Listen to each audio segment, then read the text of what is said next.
మళ్ళీ ఇంకొక రోజు ఈ అవకాశం తీసుకుంటాను అన్నయ్య. థ్యాంక్ యూ సో మచ్ అన్నయ్య. థ్యాంక్ యూ సాయి రాజేష్ గారు, thank you so much. And ఇప్పుడు మా కల్ట్ ప్రొడ్యూసర్ ఎస్కేఎన్ గారిని మాట్లాడవలసిందిగా రిక్వెస్ట్ చేస్తున్నాం. తన అద్భుతమైన ట్రెండింగ్ స్పీచెస్తో, అద్భుతమైన కథలతో బ్లాక్ బస్టర్లు అందుకుంటున్నటువంటి మా ప్రొడ్యూసర్ ఎస్కేఎన్ గారు.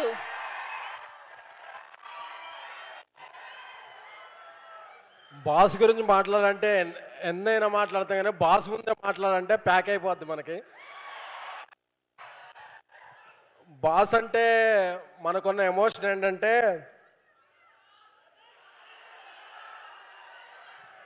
బాస్ మనం పెంచుకున్న తోట, మనం కట్టుకున్న కోట, మనం ఎంచుకున్న బాట, అది మెగాస్టార్ అంటే. ఆయనే మన పోర్టు, ఆయనే మన ఫోర్టు. చాలామందికి హృదయం లబ్డబ్ అంటది, మనకు మాత్రమే తెలుసు మెగాస్టార్ మెగాస్టార్ అంటది. చాలామందికి బ్లడ్ గ్రూప్స్ ఏబిఓ ఉంటుంది, మనందరి blood group M mega. Thank you boss. మీరంటే మాకు ఎందుకంత ఇష్టం అంటే, మేము రకరకాల ఊళ్ళో ఉన్నప్పుడు మేము చాలా సాధారణ పీపుల్. ఇండస్ట్రీకి రావాలంటే బ్యాక్గ్రౌండ్ కావాలంటారు, కానీ మాకు స్కూల్ గ్రౌండే లేదు. మాకు బ్యాక్గ్రౌండ్ ఎక్కడ వస్తే, అలా RRRలో ఒక డైలాగ్ ఉంటుంది, గోండ్ బెల్లని తీసుకొచ్చామంటే ఆవిడకి ఏమన్నా కొమ్ములు అన్నాయా అంటే ఒక కాపర్ ఉంటాడని. అలాగా ఇండస్ట్రీకి రావాలనుకున్న ప్రతి ఒక్క మిడిల్ క్లాస్ అభిమానికి ఒక దేవుడు ఉంటాడు. ఆ దేవుడే మెగాస్టార్ చిరంజీవి గారు. ఆయనకి డ్యాన్సే కాదు, ఇద్దరు డ్యాన్స్ మాస్టర్ల మధ్య ఈగో ఉన్నప్పుడు దాన్ని సరిదిద్దటం కూడా తెలుసు. అలాంటి వ్యక్తి మా చిరంజీవి గారు. అలాంటి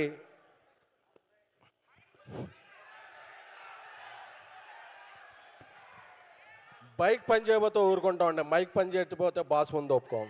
థ్యాంక్ యూ. అలాంటి అరుదైన మెగాస్టార్ మా ఈ సినిమాకి, చెన్నై లవ్ స్టోరీకి రిలీజ్ ముందు ఈ సినిమాని ఒక పర్వతం అయితే, దీనిలాగా మాకు ప్రజల ముందుకి తీసుకెళ్తాకి ఒక హనుమంతుడిలాగా మాకు వచ్చిన మెగాస్టార్ చిరంజీవి గారి పాద పద్మాలకి నమస్కారం. ఎందుకంటే నేను ఏలూరు నుంచి వచ్చిన, సాయిరాజేష్ నెల్లూరు నుంచి వచ్చిన, మాకు సినిమా అంటే ప్యాషన్. మాకు ఫైనాన్స్ తెలియదు, ఏది తెలియదు.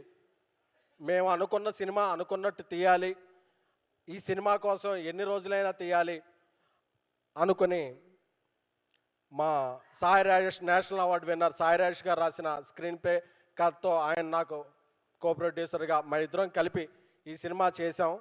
కిరణ్ అబ్బోరం బ్రదర్ ఆయన ఈ కథ చెప్పగానే కే రామ్ తర్వాత ఆయన వెంటనే ఈ సినిమా మనం చేస్తున్నామన్నా అని చెప్పారు. రవి నంబూరి నాకు 10 ఏళ్ళ నుంచి స్నేహితుడు, ఒక గొప్ప మెగా ఫ్యాన్. రవి నంబూరి ఈరోజు birthday, happy birthday Ravi. Ravi డైరెక్షన్లో మేము ఈ సినిమా తీయాలనుకున్నప్పుడు, ఒక క్లాసిక్ తీయాలనుకుంటే మాకు మంచి మ్యూజిక్ ఇచ్చింది మణిశర్మ గారు. ఆయన మ్యూజిక్ చూస్తూ పెరిగాం, ఎదిగాం. ఆయన మా మ్యూజిక్ ఈ శిల్పకళా వేదికలో మాకు ఇక్కడ కూడా పాసులు వచ్చాయి కాదు, అక్కడెక్కడో పైన పాసులు వచ్చాయి. ఆ పాస్ దొరికినా బాస్ని అక్కడ నుంచి దర్శనం చేసుకునే వాళ్ళం అనే ఆనందంతో ఉన్న దీంట్లో ఈరోజు శిల్పకళా వేదికలో మా సినిమా ఫంక్షన్ జరగటం, దానికి బాసే గెస్ట్గా రావటం అనేది మా పూర్వజన్మ సుకృతం. Thank you boss, thank you so much. Chennai love story cinema ఇది ఒక ప్రమోషనల్ ఈవెంట్ కాదు, ఇది మాకు ఎమోషనల్ ఈవెంట్. రేపు సాయంత్రం అన్ని ముఖ్య కేంద్రాల్లో ప్రీమియర్ షోలు వేస్తున్నాం. This is a feel good, emotional, honest love story. మీరందరూ గుండె మీద చేసుకొని మీ ఫ్యామిలీతో వెళ్ళండి. ఇది clean U by A cinema, మీ అందరినీ అలరిస్తుంది. ఎందుకంటే బాస్ అమ్మాలుగా మేము ఎప్పుడూ ఒక తప్పు సినిమా చేయం, అందరినీ అలరించే ఒక మంచి సినిమాయే, ఒక మంచి ప్రేమ కథ తీస్తాం. Thank you so much. మీ అందరూ కూడా ఏ ఊరు వెళ్ళినా సరే నన్ను గుర్తుపెట్టి నాకుతో వచ్చి సెల్ఫీ దిగుతుంటారు.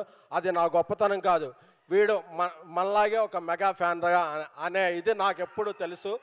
మీ అభిమానాన్ని పొందడానికి నాకు ఈ అవకాశం ఇచ్చిన మెగాస్టార్ చిరంజీవి గారికి జీవితాంతం రుణపడి ఉంటాను. Thank you so much.